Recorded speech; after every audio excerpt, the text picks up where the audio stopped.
সাধারণত ফুটপাতে ব্যবসা করার মূল কারণ হলো আর্থিক অভাব বা বড় দোকান নেওয়ার সামর্থ্য না থাকা।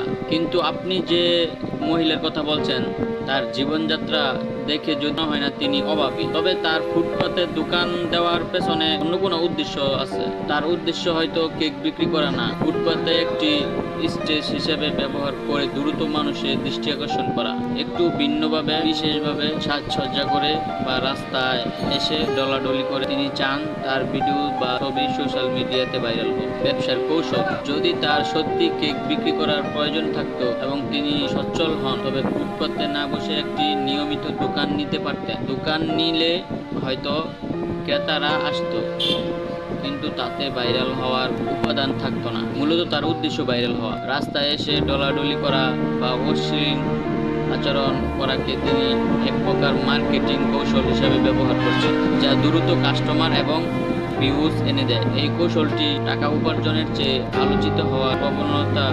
বেশি গুরুত্ব দেয়।